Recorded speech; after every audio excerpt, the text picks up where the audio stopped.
94.3.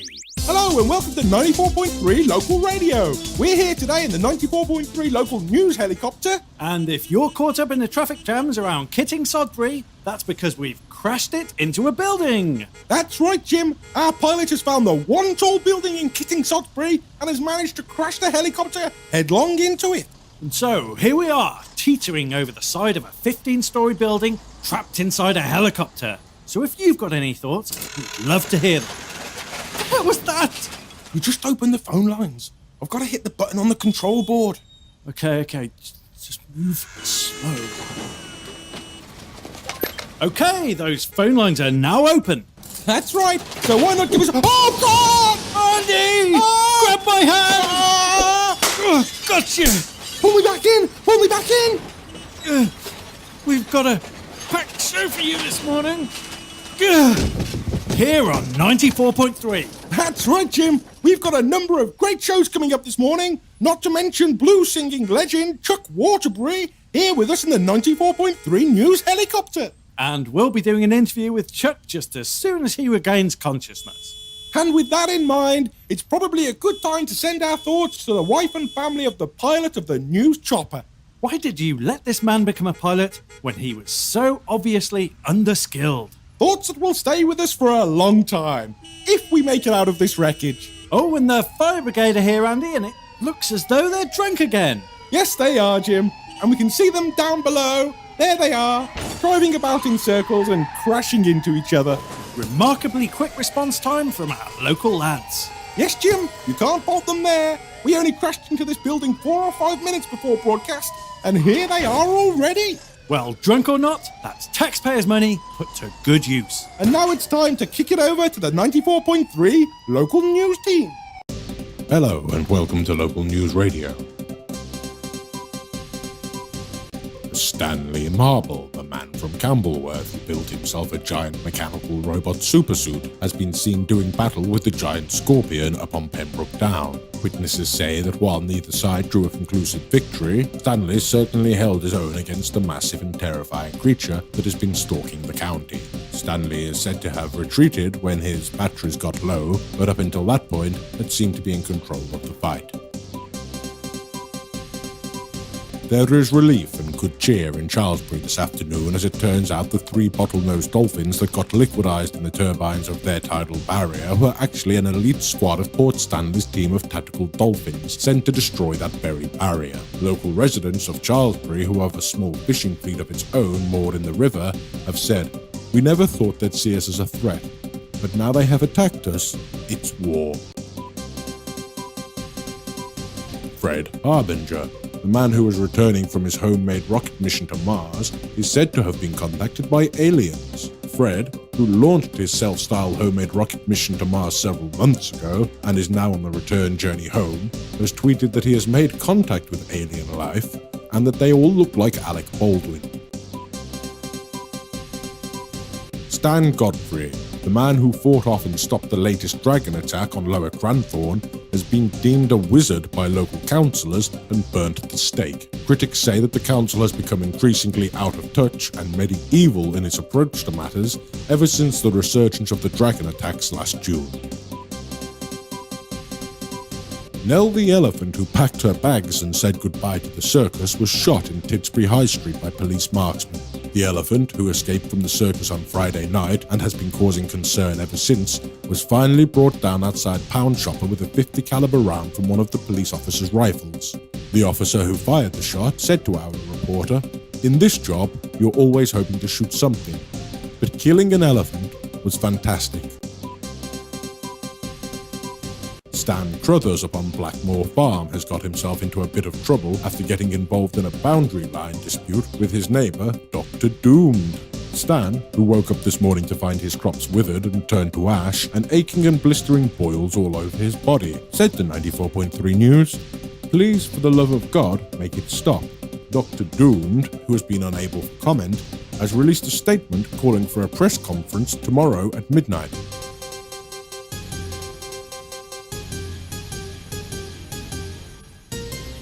Okay, we're back in the 94.3 News Chopper with Chuck Waterbury, who seems to be coming round. Oh. Chuck, are you okay? Oh.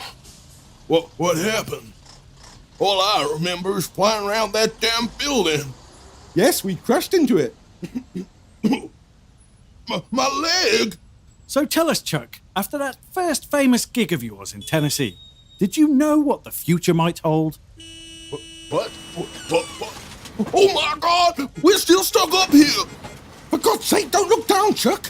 You're perfectly safe where you are. Just try not to move. Come on now, surely you had an inkling after the crowd reacted the way they did?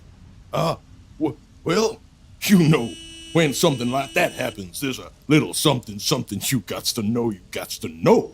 Mm-hmm. I can imagine.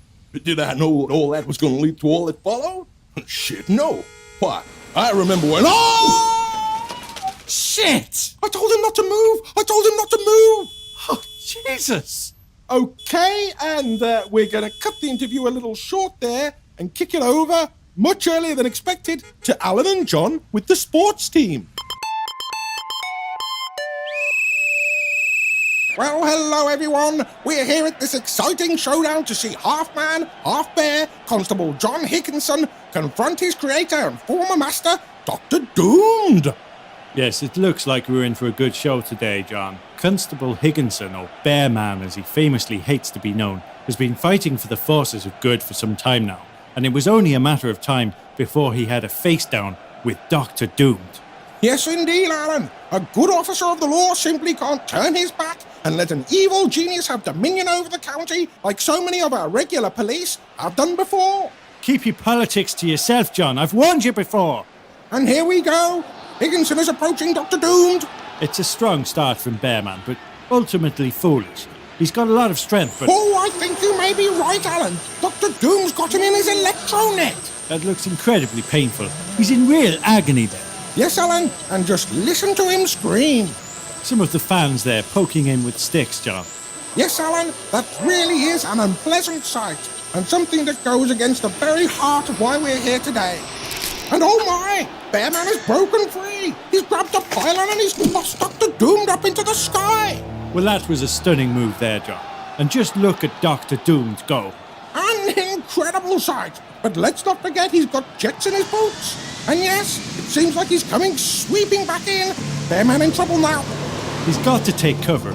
Dr. Doomed is well known for his flame devices. Bearman is covered in hair. He's going to take full advantage of that.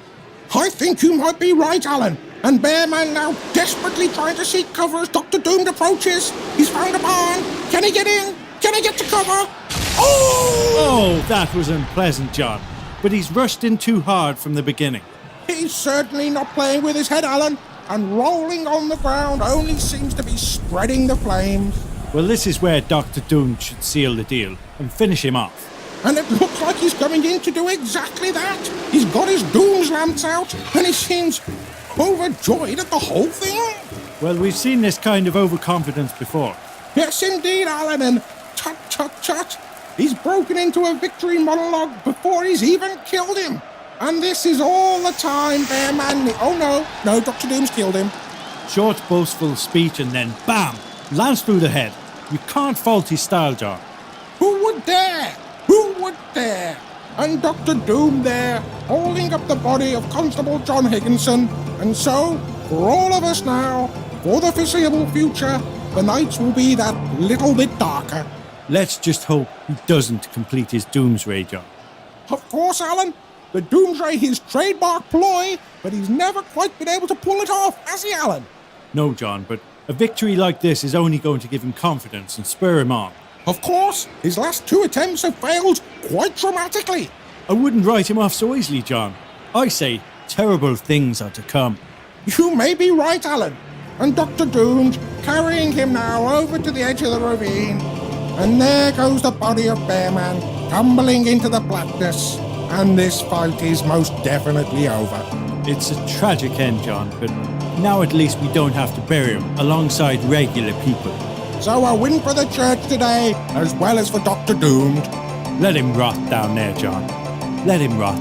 94.3. Hello, and you're back with us at 94.3. We're asking you to bear with us today as we've got a few technical problems. That's right, Andy. We did have a huge show planned for you today, including an interview with Chuck Waterbury and a lot of high-definition camera perving as we swept the county in the 94.3 news chopper. But unfortunately, we've crashed into a building and have so far lost pretty much most of our show. So if you could just bear with us this morning, we'll bring you whatever show we can cobble together on the fly. Oh my God, what's all this? Hey, Jim, look, a cleaning lady in the building. Over here in the helicopter. Hello, yes? You're live on 94.3. Do you have anything to say? What the hell's all this? It looks like someone's driven a helicopter into the building. Well, we've crashed a helicopter into the building.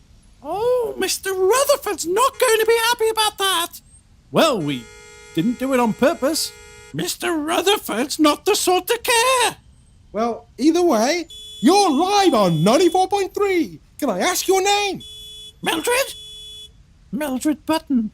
And can I ask how long you've been a cleaning lady here? Can't be more than a couple of years, I should think. Sprightly young thing like you. Oh, jeez. Well, I'm not actually a cleaning lady here. I just dress up as one to steal from people's buildings. Really? Does that work now? Oh, yes. No one ever questioned the cleaning lady. Well, except you two, of course. Well, that's our job here on 94.3. Why do you keep saying that? Those numbers. Well, that's our radio station's frequency. Oh, I'm on the radio. Yes, that's right. Oh, bloody hell. Oh, and there she goes. Watch out for the flaming stairwell. Oh, bloody hell. You'll have to go down floor by floor. And off she goes. Let's just hope she makes it out alive, Andy. Well, I don't know why she's bothered to run off. If the police were listening, they've got her name and her MO. But if they're not going to look for whoever stole the elephant from the zoo, I doubt they're going to look for her. She could have stayed and given us an in-depth interview and never broke a sweat. Selfish bitch. Okay, and now we've got a few calls lit up here, so over to the phones. Line 1, you're on the air. You dicks are making me late for work. Go fuck yourself. Line 2, you're on 94.3. Yeah, I'm down in the crowd looking up at you and, dude, it does not look good for you. I don't think there's anything they can do, man. Okay, get off the weed, pothead. I buy it from you, jackass. Line 3, you're on the air. Hello. My wife and I were wanting to put our tomato seedlings in a little earlier this year, but we're a little worried about the frost. I'm sorry, we don't have a gardening section on the breakfast show. Oh, you'll have to excuse me. It was a euphemism for oral sex. Well, I've got... I don't know what to say. Don't worry, Jim. I'll take this one. My man, I would say don't worry about the frost if the plant has cover. But I'm old-fashioned that way. Love the show, boys. Hope you survived the crash. Well, it's our regular listeners out there who make it all worthwhile. What the hell was that? Well, Jim, one of the fire engines has crashed into the base of the building, and that has caused us to shake a little. How are they doing down there? Getting things together? Not really. Another one's got himself run over. Let me see. Look at that little prick down there trying to spray us with water. We're not on fire! If you hit us, you may knock the chopper out! You're not helping! He's wasted, Jim. He's doing his best. Fucking fire brigade! Jesus, another chopper! Fuck, look, it's Jose! Hey, Jim, you alright? You still alive, huh? Yeah, Jose. Fuck. Yeah, Jose, we're okay! Okay, good. I come to rescue you, eh, Jim? Crawl out along the ledge. Andy's still alive too, Jose! Yes, I see him. Come, Jim. Come climb along this rope. We can't, Jose. The doors are jammed shut. Oh, you're trapped inside there, eh? Yeah, we're trapped. Okay, I think of another way to get you down, Jim. Hang in there, eh? Well, even though he's obviously willing to leave me here and let me die, you still won't ever hear me say a bad word about Jose, our boss here at 94.3. And we're just about out of time here at the Breakfast Show, so it's time to hand over to our new lunchtime show, with local shock jock Howard Strict, who's about to interview Sister Mary Fragworth of Gishel Nunnery. 94.3. Hey, Sister Mary, how you doing? Come on in, sit down. Why, thank you, my child. So, Mary, you're about a B-cup, am I right? Why, I've... Say, do you mind if I stick this pencil up your ass? What? Well, I never... Hey, Frankie, grab our legs. I got a feeling we're in for a good show. 94.3.